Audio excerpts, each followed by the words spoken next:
I don't usually start broadcasts like this, but something feels off today. The sky looks normal enough. It's pale and a little washed out from the heat. The usual late summer haze is curling off the asphalt. The tower hums quietly, steadily, reliably. But the signal isn't clean. There's a low, almost undetectable rumble baked into the static. I've spent the last hour trying to filter it out, but it just keeps creeping back in. It's as if it's deeper than the frequency itself, like it's part of the ground itself. It started early. I woke up before sunrise to this subtle vibration, as if the entire earth had a pulse.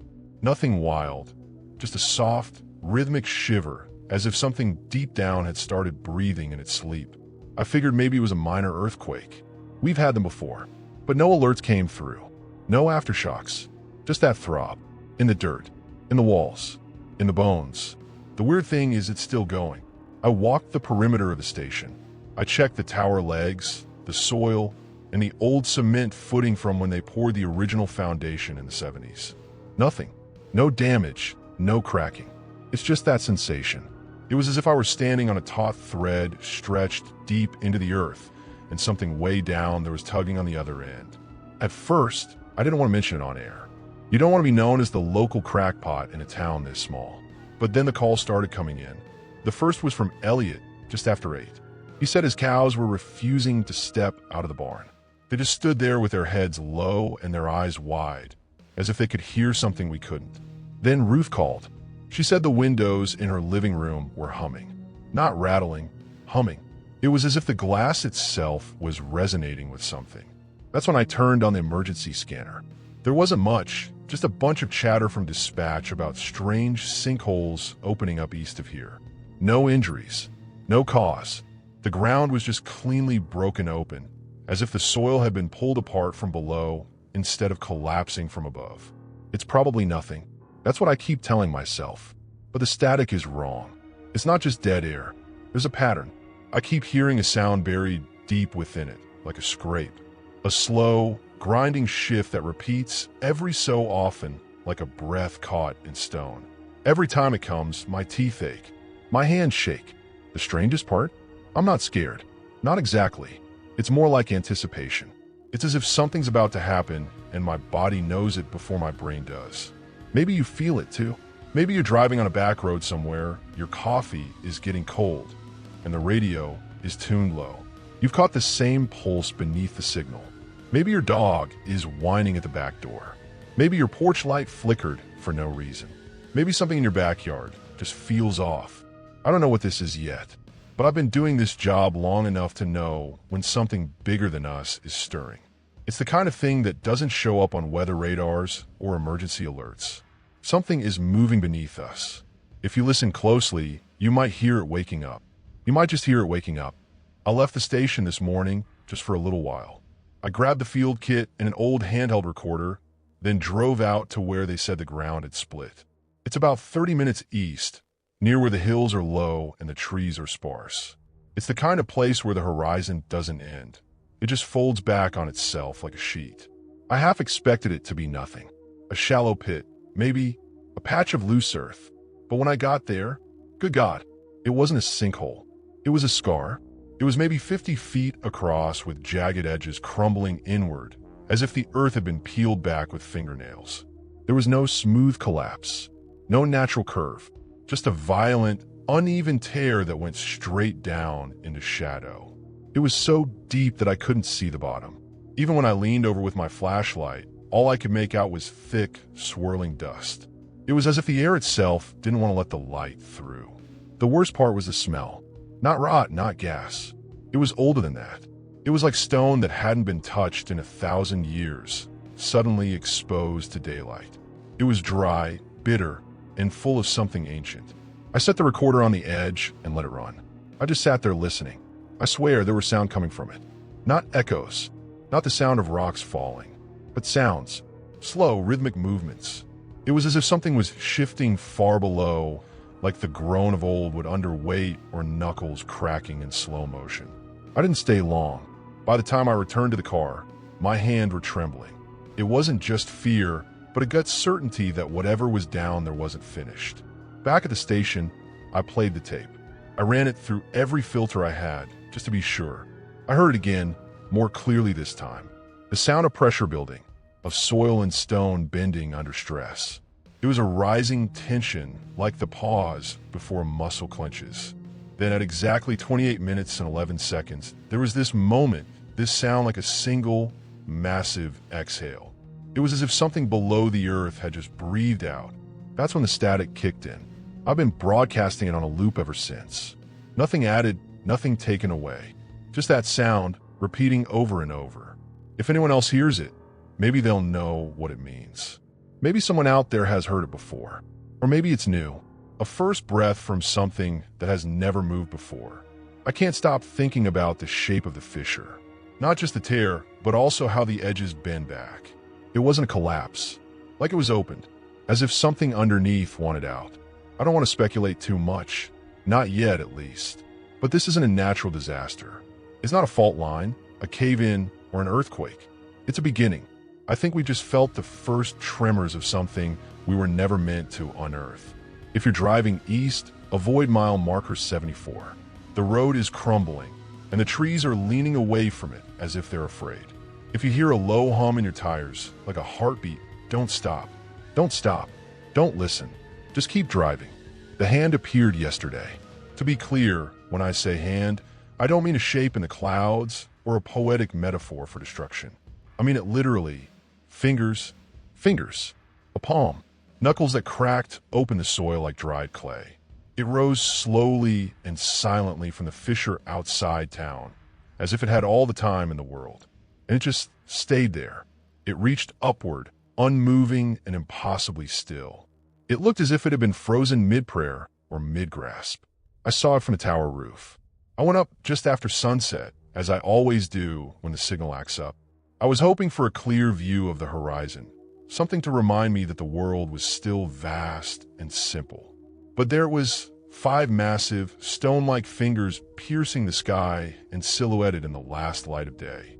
At first, I thought it might be a trick of the terrain. An outcropping, perhaps. Some kind of ancient formation dragged up by tremors. But no, it moved. Just barely. A twitch at the knuckle. It was enough to scatter a flock of birds from the treetops and shift the air as if a thunderclap were held in a closed room. The scale is hard to describe.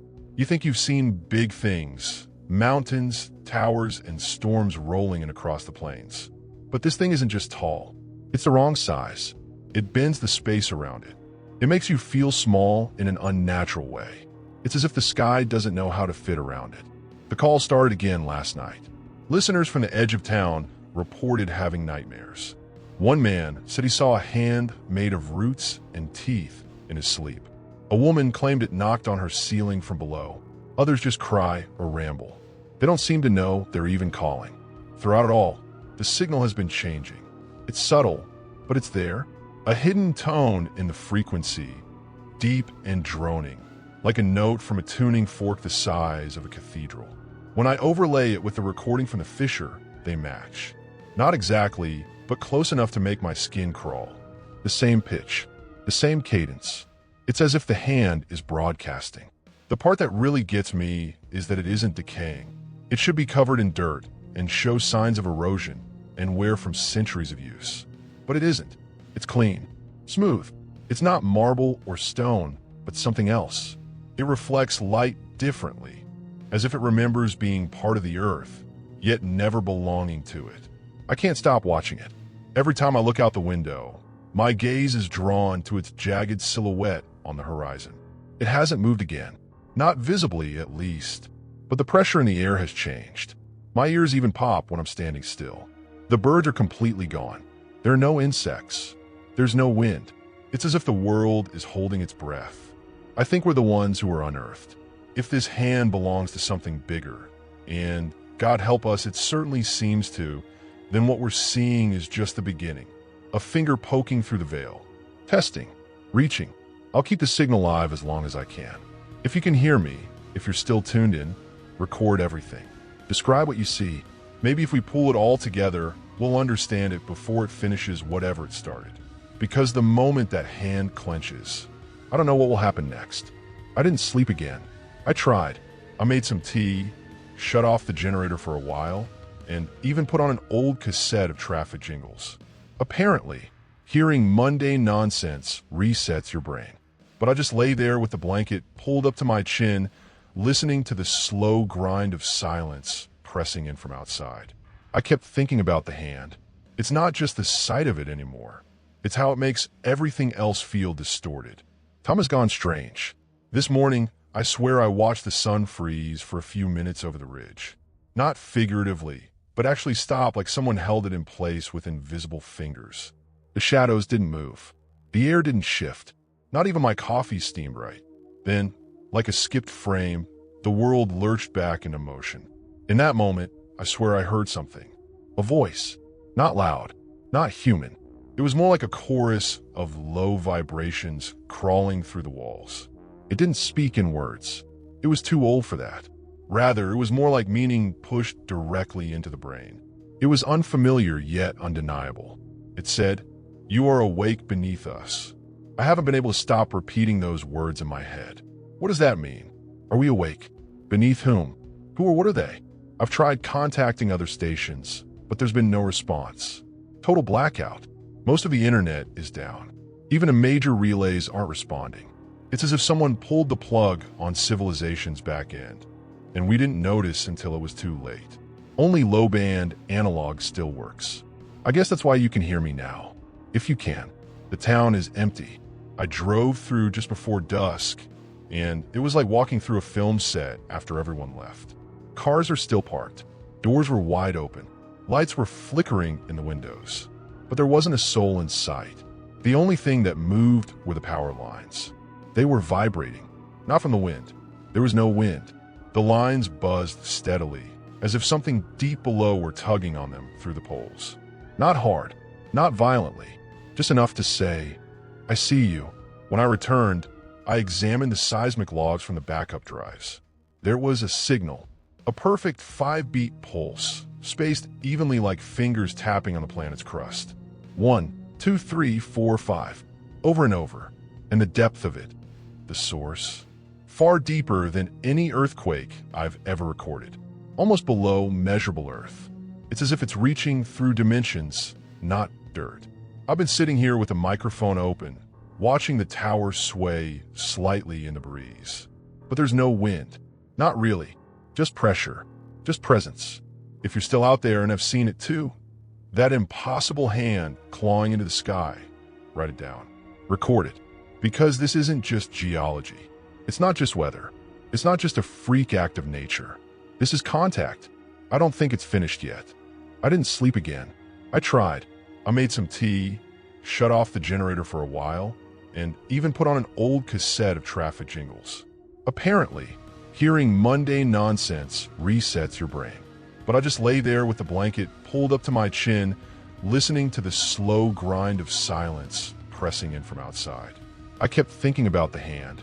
It's not just the sight of it anymore. It's how it makes everything else feel distorted. Time has gone strange. This morning, I swear I watched the sun freeze for a few minutes over the ridge. Not figuratively, but actually stop like someone held it in place with invisible fingers. The shadows didn't move. The air didn't shift. Not even my coffee steamed right. Then, like a skipped frame, the world lurched back into motion. In that moment, I swear I heard something. A voice. Not loud. Not human. It was more like a chorus of low vibrations crawling through the walls. It didn't speak in words. It was too old for that. Rather, it was more like meaning pushed directly into the brain. It was unfamiliar yet undeniable. It said, "You are awake beneath us." I haven't been able to stop repeating those words in my head. What does that mean? Are we awake? Beneath whom? Who or what are they? I've tried contacting other stations, but there's been no response. Total blackout. Most of the internet is down. Even the major relays aren't responding. It's as if someone pulled the plug on civilization's back end, and we didn't notice until it was too late. Only low-band analog still works. I guess that's why you can hear me now. If you can. The town is empty. I drove through just before dusk, and it was like walking through a film set after everyone left. Cars are still parked. Doors were wide open. Lights were flickering in the windows. But there wasn't a soul in sight. The only thing that moved were the power lines. They were vibrating, not from the wind. There was no wind. The lines buzzed steadily, as if something deep below were tugging on them through the poles.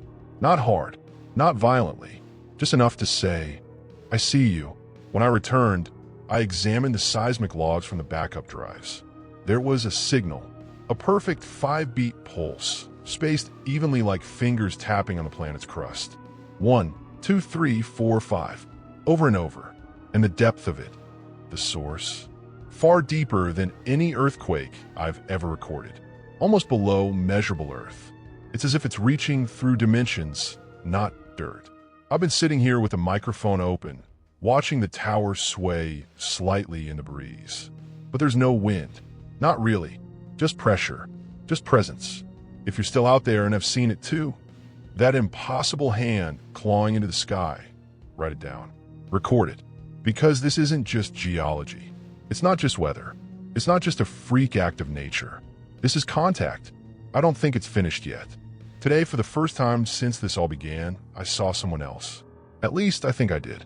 I was scanning the tree line with my binoculars, just after noon. The trees up north, where the shadow of the hand stretches during the afternoon, they've started bending.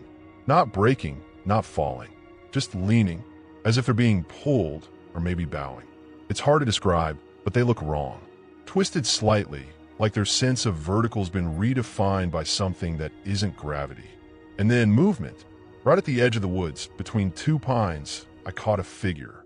Just for a second. Tall, too tall, thin, unmoving. It wasn't walking or running. It was just there. I blinked, looked again, and it was gone. But the air where it stood shimmered, like heat off blacktop. I don't know if it was human. I don't know if it was ever supposed to be. When I came back inside, I tried describing it on tape, but the mic crackled and popped every time I said the word figure. Like the signal was censoring itself. Or maybe the thing I saw didn't want to be talked about. And the hands changed again. It's begun to close. Not fast, slow as glacier movement, but it's curling inward now, fingers bending toward the palm. You might think that would mean the threat's passing, like it's retreating underground. But it doesn't feel that way. It feels like preparation. Like whatever this hand belongs to, it's testing motion. Remembering what it's like to grasp. The signal's grown clearer too, stronger. And the voice, or whatever it is, the droning hum, it started harmonizing with itself. Multiple tones layered over one another, forming chords no human throat could produce. Last night, the mic started echoing words back to me. I left the mic on. As I often do now, I was rambling into the void, just trying to make sense of things out loud. I asked, "What do you want?" A few seconds later, through the static, came a clear response. Want. Want. Want. Not mocking. Not robotic. Just mirroring. Reflecting my voice back, slightly warped. Then silence. I think it's learning. Not just how we sound, but how we feel. It's as if it's filtering us through a sieve, piece by piece, trying to figure out what it means to be like us. The thought terrifies me. What if it decides we don't make sense?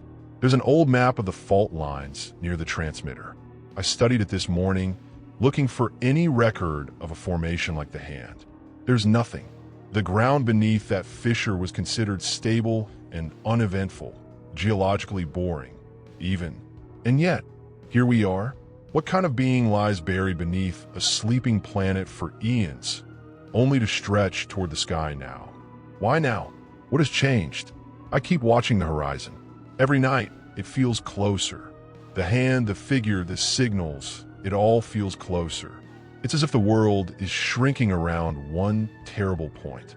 A single breath being drawn deeper with every hour. And when it exhales, I don't know, but I'll be here, still broadcasting. Even if the next voice you hear on this frequency isn't mine. I should have left. I should have packed the rig, sealed the tapes, and driven until the road ended or the sky split open. But I didn't. Something keeps me here. Maybe it's duty, madness, or that deep, gnawing need to understand what the hell is happening. Or maybe it's something else. Something outside of me. Pulling. The tower isn't transmitting like it used to. It's stronger now, with more range and power, but I didn't boost it. I haven't touched the frequency dials in days. The signal has a mind of its own. Or maybe it has a will. There's a difference. will suggest intent, and I think there's intent behind all of this. Earlier, I heard another voice break through. Not a caller, not a neighbor. It came through the static and was layered beneath my own broadcast. It spoke at the same time I did. It mimicked my words like a shadow trailing just behind, but not perfectly. It added things, small changes, substitutions. I said, still here, and it said, still beneath. When I said, the hand hasn't moved today, it said, the hand waits today. It was using my mouth, my breath. For a few seconds, I didn't remember saying anything at all. I walked outside after that. I needed air. That's when I saw that the earth had cracked again. It was not far, just behind the station, past the old water tank. It was a new fissure, maybe 2 feet wide and deep enough to vanish in a blackness. It hadn't been there that morning, and it wasn't natural. The edges were too clean, too deliberate. It looked like something had traced a line in the dirt with the tip of a claw. There are symbols down there, carved into the soil. They're shapes I don't recognize, sharp and geometric. They pulse slightly if you look at them for too long. I tried sketching one, but every time I finish the lines, I forget what I just drew. My fingers know its shape, but my mind won't remember it. Back in the booth, I continue to watch the lights on the panel. They flicker in time with the pulse of the earth. Not power fluctuations, language. A pattern is trying to form. It's a conversation with no mouth and too many ears. Sometimes I wonder if I'm still myself. I talk like I used to. I eat, sleep, and breathe as I did before. But there's something new beneath the surface. There's a kind of echo behind my thoughts. It's as if I've been tuned into something else. It's as if I'm not broadcasting anymore. I'm translating. Are you listening out there? Are you still with me? If so, you've probably noticed the same thing in your town. Maybe not the hand, not yet, but signs, cracks in the pavement that weren't there before. Lights flickering in strange patterns. Dreams that don't feel like yours. It's coming for all of us. Not with fire or flood, but with understanding. Contact, with a hand extended across the veil. What do you do when something that was never meant to wake up starts reaching out? You talk back, even if your voice isn't your own anymore. It's night now. It's the kind of night that feels hollow. It's as if the darkness is more than just the absence of light. It's something active, something watching. Do you remember that silence that comes just before a storm, when even the crickets fall quiet? It's like that, but stretched out for hours. No wind, no rustling, no hum of distant cars. The hand is fully closed now. Just an hour ago, I stood on the tower platform, watching it through the high-powered scope. Its fingers have curled into a massive, rigid fist, waiting. It doesn't shake, strain, or flex. It just is, as if clenched with infinite patience. As if it knows something we don't. Like it's waiting for a signal. I keep thinking about that. Signals. Messages. Intent. This morning, my transmitter switched on automatically. I didn't touch a thing. It shifted to a frequency I've never used before mid-broadcast. The strangest part? It was clear. There was no static or interference. Just silence, followed by a voice I didn't recognize, speaking words I didn't understand. It wasn't a foreign language, not even a constructed one. It was deeper than language. Rhythm, breath, and resonance. It was a kind of communication not meant for ears, but for the deeper parts of us, the parts we don't have names for. I felt it more than I heard it. It was like a dream you remember without recalling the images. It said one thing, if you can call it saying. It said, "Now we remember you." I don't know what that means. I don't know who we are, but I think they've been here before. Or maybe we have. I've started keeping the lights off in the booth. There's something about the glow. It casts shadows that behave strangely. Today I saw my reflection in the glass, but it wasn't moving with me. It was a half second behind me, with its mouth open when mine was closed and blinking too slowly. I turned away and didn't look back. Out past the ridge where the forest used to be thick, the trees have thinned out. Not dying gone. They were uprooted and removed as if something vast beneath the soil had brushed them aside. Whole rows are missing, as if crops have been harvested. In their place are more lines in the earth. Lines stretching in concentric spirals, all pointing inward, toward the hand. It's a marking, perhaps. A symbol. A beacon. Something ancient reaching up to trace its name onto the skin of the world. Have you ever felt like the air was too heavy? Not just humid, but weighted. Like each breath takes more effort. Not because you're sick, but because of pressure, as if you're underwater without realizing it. That's how it feels now. Every breath I take meets resistance. Every word feels borrowed. But I have to keep talking. If I stop, I think it will speak instead. So, if you're listening, stay awake. Keep your lights low. Watch your shadows. If the earth under your home begins to hum, or your floorboards start pulsing in time with something you can't hear, do not go outside. Whatever this thing is, it's learning, watching, waiting, and it remembers us. It knew us once. It means we may have awakened something that hasn't forgotten. It only forgave for a while. I've stopped trying to convince myself that this is local. It's not. Whatever's happening here is bigger than the town, the state, and maybe even the planet. The signals I've been picking up are global now, or at least they're coming from different directions and depths. This morning, I recorded 5 pulses coming from 5 different points on the dial, and none of them were echoes. Each one had its own fingerprint. Each one felt alive. I ran them through the spectrum analyzer and got readings I've never seen before. Frequencies that don't register on the standard human scale. The tones were too low and slow, like seismic whispers. Underneath all of them, though, was the same rhythmic core. 5 beats spaced evenly, followed by silence. That pattern again, like a code, or a countdown. I don't know who's still listening. I haven't received a verifiable call in over 24 hours. I keep broadcasting, but no one answers. The last voice I heard was that of an old trucker named Miles just after sunset yesterday. He was passing through the southern ridge when he saw something emerge from the second fissure. He didn't really describe it. He just said it had eyes, and then the line went dead.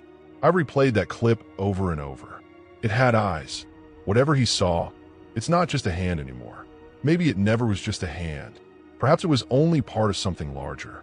Something waking up piece by piece and stretching through soil and stone like a body remembering how to move. I've noticed something else, too. Something subtle. The stars aren't right. It started 3 nights ago. At first, I attributed it to stress or poor visibility, but last night, I confirmed it. The constellations have shifted. Polaris is lower than it should be. Orion's belt is off by several degrees. I cross-checked with old charts. I'm not imagining it. If the stars are moving, then one of 2 things must be happening. Either the Earth is off its axis, or something between us and the stars is altering what we see. Neither possibility is comforting. The hand hasn't opened again. It remains clenched and looms like an unwanted monument. But this morning I saw a light between the fingers, thin blue-white streaks pulsing in time with a 5-beat pattern. It's signaling. It's not just broadcasting. It's reaching. It's trying to be seen. Or maybe it's trying to find others like it. If there are more hands, more limbs, more bodies buried beneath the surface, I don't think we've triggered an awakening. I think we interrupted one. Now it's finishing what it started. If you're still out there and listening, check the ground beneath your feet. The earth isn't still. It hums with memory. If you see symbols carved into the ground, don't touch them. Don't trace them. They're not meant for us. They're for it. I don't know how much time we have left, but I'll keep the mic live. I'll continue translating the hum, because whatever's coming next, it's listening too. It started raining ash. Not snow, not dust. Fine, pale ash is drifting down in a steady, silent curtain from a smoke-free sky. There's no fire. I've checked every ridge and patch of forest that's still standing. No burn zones, no haze. Just that cold, gray flutter, like a million tiny reminders that something has already ended and we're only just catching up. I went out to touch it, bad idea. It stings. Not like fire, but like static.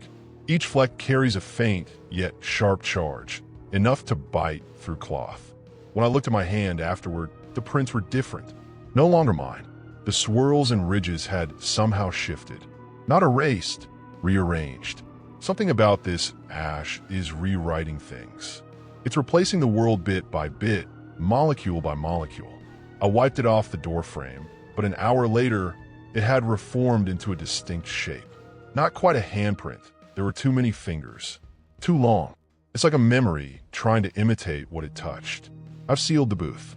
I can't risk contamination in here. But regardless, it's getting harder to breathe. The air feels tighter and thinner. It's as if something else is breathing with us, taking its own share. There's also a new sound now.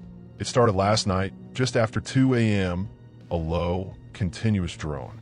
It's not the usual hum of machinery or atmospheric interference. This is layered, intentional. It's like a chant made up of tones instead of words.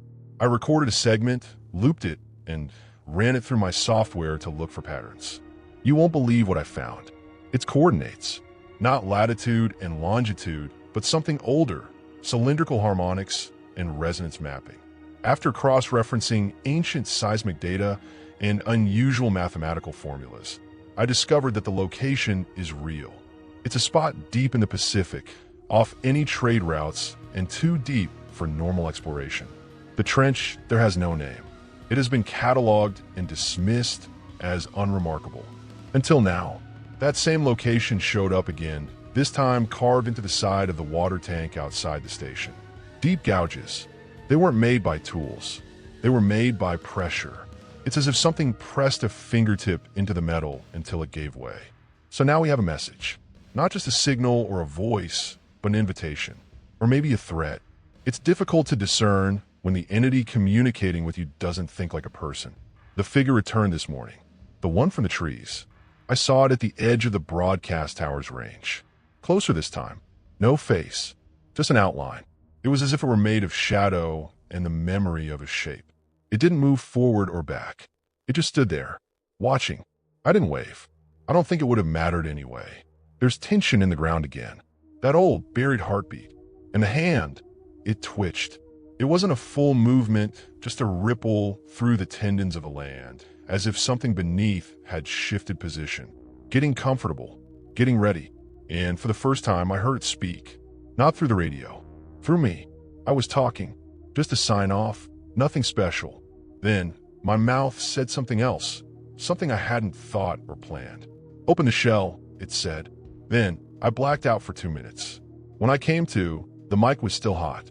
Still broadcasting. My voice, that voice, had been repeating those 3 words over and over. Over and over. Open the shell. I don't know what it means, but I think the shell is the Earth. It's not ours anymore. The fissures are growing. Not just the one outside the station, but all of them. We're seeing them on satellite snapshots of every known fault line and every quiet corner of tectonic calm. The few that still update. They aren't behaving like cracks anymore. They're widening symmetrically and forming repeating shapes across continents. Spirals, lattices, and vast interlocking loops that resemble biological patterns more than geological ones. They're fractal networks like veins. It's as if this planet isn't just breaking. It's opening. Something is trying to emerge, unfold, or maybe just fully awaken. The massive, looming fist in the east is not alone. Yesterday at 3:14 p.m., a second structure emerged across the ocean. A similar form, not identical, but unmistakable. Another limb. I watched a blurry feed of it for hours until the connection dropped. Before the camera went dead, faint movement in the soil around its base was visible. It was as if other shapes were just beneath the surface, waiting for their turn. We're not seeing the whole thing yet. We're only catching glimpses of it. Joints. Appendages. Maybe these are the fingers of the same being. Or maybe there are more. The concept of scale no longer applies. Then there's the sound. The constant low-frequency resonance has intensified. It pulses through concrete and flesh. I can feel it in my teeth and spine. Some listeners have reported migraines that come in waves, perfectly timed with those pulses. Pets won't stop howling. The few remaining birds fly in disoriented spirals until they fall dead. I tried to silence the radio this morning, just for a break. It didn't work. The hum didn't stop. It just moved. Now it's in the walls and the water pipes and in my own chest. I can still feel it, even when the broadcast is off. This brings me to something I haven't mentioned yet. I think I'm changing. Not physically, at least not yet. But I don't dream like I used to. When I sleep, I go somewhere. Somewhere deep and dark, filled with pressure and distant sounds. It's not like dreaming. It's more like remembering. It's as if I'm not just watching this unfold. I'm part of it. I'm a component waking up with the rest of the system. Yesterday, I heard someone else on the air. Not a local one. It was a voice coming in from far off, with no call sign or station ID. Just a woman's voice whispering flatly and calmly. This is not an invasion. This is a return. She repeated it 3 times before the signal cut out. Return. I can't stop thinking about that word. It implies familiarity, homecoming. It's as if this thing isn't foreign at all, like it's been here before. Or worse, it's as if it is the Earth, like we were the intruders all along. I keep the booth sealed. I monitor every channel. But deep down, I know this isn't something I can stop. It's not a threat I can warn you away from. It's a transformation. We're all caught in it. If you're still out there and hearing this, write it down. Not for survival. Survival may no longer be the goal. Write it down for memory, for truth, for whatever comes after this, if anything does. If this thing is remembering itself through us, then the only way we can fight back is to remember ourselves more loudly. The voice returned today. Same frequency, same tone. The woman, if she is a woman, speaks in a cadence that's too steady to be natural and too clean to be a recording. This time, she said something different. Surface integrity compromised. Extraction initiated. I don't know exactly what that means, but it doesn't sound good. The timing was strange, too. I just finished logging tremors when the transmission hit. Every needle spiking in a wave across the board. It's not a localized quake. Global. Simultaneous. It was as if something underneath the crust flexed in every direction at once. Then the weather shifted. The air turned warm and humid, but not in a seasonal way. This wasn't spring. It was as if something were breathing out from beneath our feet. It was the kind of heat that tastes metallic. It coats your throat like blood. The ash returned, but it was different this time. It shimmered. I put some on a glass slide and examined it under a microscope. It moved, not from the wind, not from vibration. It moved on its own. It was like tiny flecks of magnetized dust dancing to a signal just below the threshold of hearing or understanding. As I watched it, something occurred to me. We're not dealing with a creature. We're dealing with a process. The hand, the figure, the patterns, and the voice aren't separate phenomena. They're all aspects of the same system. It's a system waking up, reorganizing, and remembering what it's supposed to be. It's reformatting the world to suit its original state. We're caught up in it, part of it, not bystanders, material. I've noticed that I'm starting to forget things. Little things, words, dates, and names. My own handwriting looks unfamiliar. When I speak, I catch myself using terms I don't recognize. Things like subthreshold harmonics or localized exhumation. Where am I getting these phrases? Who taught them to me? It's as if something is uploading itself through the radio, the ash, and the tremors in the ground. We're the receivers. I think we always were. Perhaps that's what this has been about from the beginning. Not destruction, but activation. It's been a slow, boot-up sequence spanning millennia, waiting for the signal and for the world to reach the right frequency of consciousness. And now, finally, it has. The idea I can't shake keeps circling back. What if we're not the product of Earth, but a byproduct of something much older buried deep beneath it? Now, whatever that was, it's reclaiming its shell. The hand has moved again, not a twitch this time. It shifted fully, rotating inward as if pressing against an invisible barrier in the sky, and the fingers stretched. Clouds rippled outward like waves. For a moment, just a moment, the light turned black. Not dark, black. It wasn't an absence of light, but rather the presence of something ancient, something with weight. Color is pressure. When it passed, I wasn't sure if the sun had returned or if something was imitating it. I haven't seen the stars since then. I'll keep talking as long as I can. But soon, I think I won't remember what I'm saying. Or why. Perhaps this is how the process ends, by making us forget that we were ever separate from it. So, if you're still out there, write it down. Write everything down, because this world is molting. We're the skin. I woke up with soil in my mouth. Not metaphorically, actual dirt. Actual dirt. It was dry and cold, packed behind my teeth as if I'd been chewing the ground in my sleep. My hands were dirty, too, under the nails and in the creases of my palms, and I didn't remember leaving the booth. The door was still locked from the inside. There were no signs of forced entry, but my boots were wet, and there were footprints, mine, leading out and back in. I checked the tape. The station's recorder runs on a loop. Between 3:03 and 3:37 a.m., there was audio, low footsteps, breathing, and something that sounded like whispering, though only one voice could be heard. Mine. I played it back again and again, trying to make sense of what I said, but the audio was distorted. It's warped, like the signal was passing through something thick. A few phrases came through. They're listening. Skin is a shell. Memory is permission. That last one stuck with me. I don't know why. I keep hearing it, even now, beneath everything I say. Memory is permission. It's as if remembering allows something to happen. It's as if knowing too much means you've already agreed. I haven't slept since. Outside, the fissure has grown again. It's not even pretending to be a crack anymore, it's a wound. It's clean and deep, ringed with ridges like cartilage. Something is pushing through it slowly and deliberately. I can see the edge of it now. Not a finger, not bone, something smoother, glossy and dark.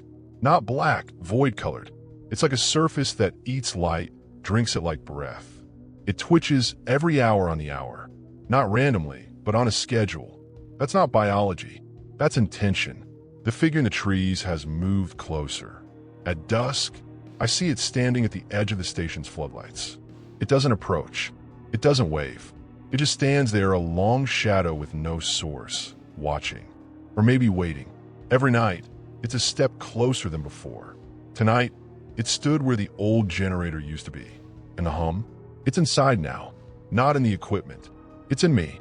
I can feel it in my rib cage, synchronizing with my pulse.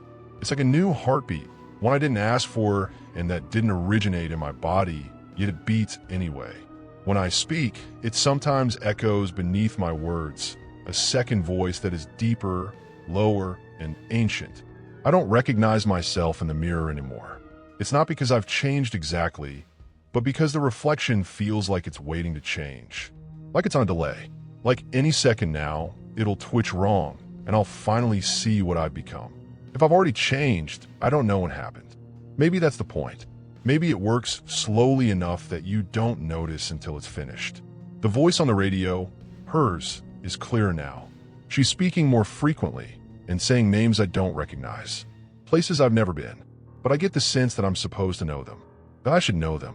It's as if the information has always been inside me, forgotten until she says it out loud. She's teaching me, not with facts, but with resonance. It's as if the frequency itself is a key. Every word is another lock turned. I can't fight it anymore. In fact, I'm not even sure I want to. There's a peace to it, in a way. It's a kind of knowing that feels older than fear. It's as if I'm finally understanding what I'm meant for. But I'll keep the mic open. At least I can do that much. Because if you're still out there, unmarked, maybe you can resist longer. Or maybe you'll choose to listen. Maybe that's all it takes. I stopped checking the time. It doesn't make sense anymore anyway. The sun rises at odd angles now, warmer in color and slower to crest the horizon. It's almost as if it's watching rather than shining. The days feel longer, but not in the same way. It's as if the hours have stretched thin and become diluted by whatever it is that we're caught in. The sky is wrong.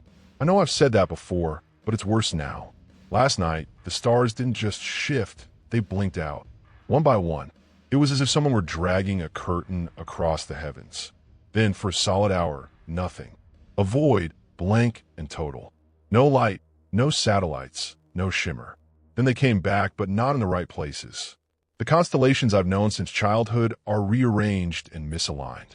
It's as if someone moved the sky or replaced it entirely. I don't think it's the atmosphere anymore. I think it's perspective. As in, our position is no longer where it used to be. Not physically, perhaps, but perceptually. There's something about the fabric of how we see and orient ourselves in space and time that has shifted. It's been shifted. It's as if a layer of reality has peeled back, revealing something ancient, vast, and far less stable underneath. And beneath that, I think something is waiting. The figure, my silent watcher, finally moved today. Just a step, just enough to show that it could. I didn't even see it move. I blinked, and it was closer.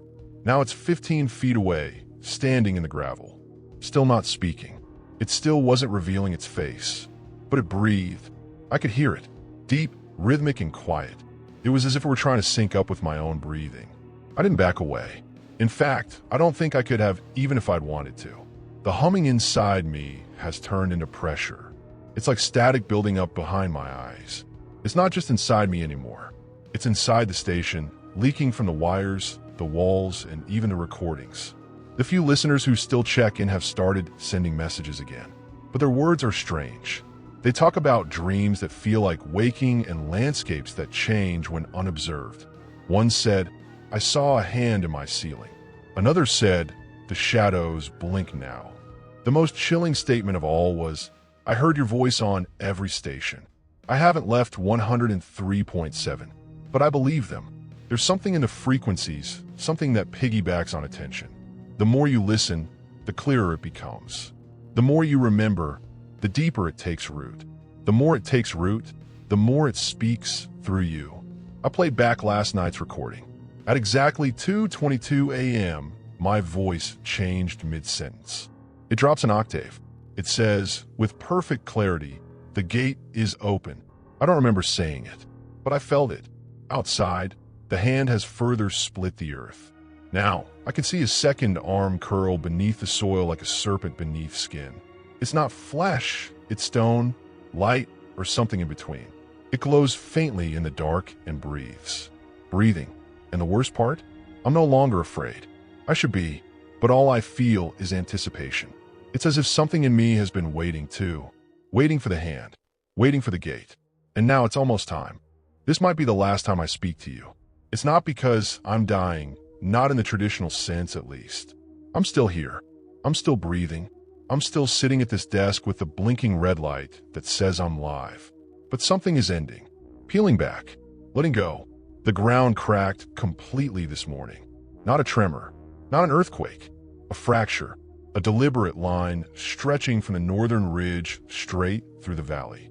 Trees fell in perfect symmetry on either side of the break, as if the world were being unzipped. From that split, light rose, thin, steady, colorless. It was a pillar of something that was not light, but shaped like it. From inside it, something stepped through. I don't know how to describe it. I don't think I can. It wasn't a creature in the way we understand form. It was an arrangement, an idea given structure. It was faceless, featureless, and fluid. It was as if someone had sculpted a god out of memory and grief. It didn't see me directly, yet it moved as if it were aware that I was watching. Or maybe it simply knew I would be there. Maybe it counted on it. The hum inside me is gone now. It has been replaced by something worse, silence. Not peace, not quiet. It's a silence that presses against the inside of your skull as if it's listening back. I don't think I'm broadcasting anymore. Not to people, anyway. Not to you. But I still talk, because that's all I have left. I've been thinking a lot about the past, about us, this world, and the people I used to talk to over static song requests and weather reports. About what we thought mattered, what we thought was real. I think I finally understand. It never needed to end in fire or flood. It just needed to end in change. A change so gradual that we never saw it coming. It was a return so patient and buried beneath the ordinary hum of daily life that, when it finally surfaced, we mistook it for the apocalypse. But maybe this wasn't the end after all. Maybe it's just something older reclaiming what it left behind. The hand, the hum, the voice, they were all pieces of a single entity. A consciousness older than language and flesh. It dreamed the world and then forgot it, only to wake now, confused and reaching. Maybe that's what we were all along. Dreams, echoes, a way for the sleeper to stretch in its sleep. I'm not afraid. I've moved beyond fear into something quieter, heavier. I don't expect anyone to be listening now. The signal has probably been overtaken, rewritten. Maybe the radios are all silent.